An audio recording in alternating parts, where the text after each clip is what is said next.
Awali khutbah yang singkat ini, saya sebagai khotib berwasiat kepada kita semua, terutama kepada diri khotib pribadi, untuk senantiasa berusaha meningkatkan takwaan kita kepada Allah Subhanahu wa Ta'ala, dengan menjalankan sebuah kewajiban dan menjauhkan diri dari segala yang dilarangnya. Masyarakat muslimin rahimakumullah, di bulan Rajab yang mulia ini kita bertemu dengan sebuah momen yang agung, yaitu peringatan Isra Mi'raj, yang difirmankan Allah, yaitu Bismillahirrahmanirrahim.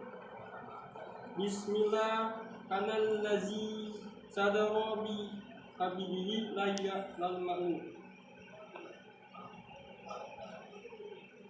yang artinya Maha Suci Allah yang telah menjalankan hambanya pada suatu malam dan Masjidil Haram ke Masjidil Aqsa. Jamaah Jumat rahimahullah, mukjizat Isra telah tetap dengan nas Al-Quran, hadis-hadis yang sahih dan ijma'. Oleh karena itu wajib mengimaninya. Perjalanan Isra terjadi dengan roh dan jasad Nabi. Hal itu bukanlah sesuatu yang sulit bagi Allah Subhanahu wa Ta'ala, karena Allah Maha Kuasa atas segala sesuatu. Oleh karenanya para ulama menegaskan, barang siapa yang mengingkari mukjizat Isra, berarti ia telah mendustakan Al-Quran. Dan barang siapa yang mendustakan Al-Quran, maka ia tidak tergolong sebagai bagian dari kaum muslimin. Masyarakat muslimin rahimahullah, perjalanan Isra dimulai dari rumah Ummu Hani binti Abu Talib, sebagaimana diriwayatkan oleh Imam Muslim dari sahabat Anas bin Malik radhiyallahu anhu. Ia berkata, Abu Zar menyampaikan hadis bahwa Rasulullah Subhanahu wa Ta'ala bersabda, atap rumahku dibuka ketika aku di Mekah. Jibril turun membelah dadaku, lalu membasuhnya dengan Zam-Zam. Kemudian ia datang membawa bejana emas yang penuh dengan hikmah dan iman.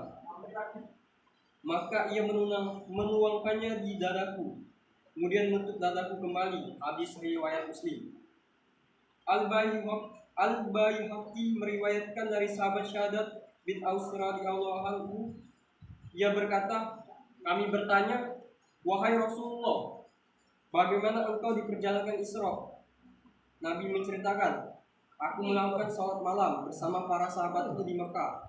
Lalu Jibril datangiku dengan binatang putih. Postur tubuhnya lebih besar dari keledai dan lebih kecil dari bakal atau peranakan kuda. Dia berkata, naiklah, namun buruk bergoyang kegirangan saat aku mendekatinya. Lalu Jibril memutar buruk dengan memegang telinganya dan menaikkanku ke atas punggungnya, sehingga akhirnya binatang tersebut berangkat membawa kami. Demikianlah Nabi di malam itu berpindah dari satu tempat ke tempat berikutnya dengan mengendarai buruk dan ditemani oleh malaikat Jibril. Nabi melakukan sholat di Bukit Tur Sina, tempat diperdengarkannya kalam Allah pada Nabi Musa alaihissalam. Kemudian di Bait Alam, Bethlehem, tempat Isa alaihissalam Masih bin Maryam alaihissalam dilahirkan.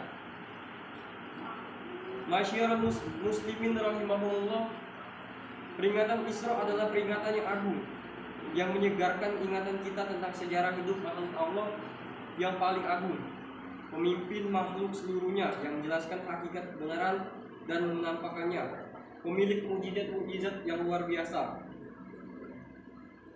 Di malam yang agung tersebut, Allah memperlihatkan keutamaan dan kemuliaan Sayyidina Muhammad SAW di atas semua nabi dan rasul. Allah mengumpulkan untuk Nabi kita Muhammad SAW semua nabi rasul di Baitul Maqdis. Lalu Nabi Muhammad melaksanakan sholat sebagai imam bagi mereka semua. Di dalam perjalanan Isra, Nabi Muhammad SAW lihatkan banyak sekali keajaiban-keajaiban yang mengandung hikmah dan pelajaran bagi kita semua. Di antaranya, ketika beliau melewati kuburan tukang sisir putri Fir'aun, beliau mencium bau wangi yang muncul dari kuburan perempuan muslimah yang salihah tersebut. Perempuan yang Allah berikan kepadanya dan kepada anak-anaknya karunia mati syahid.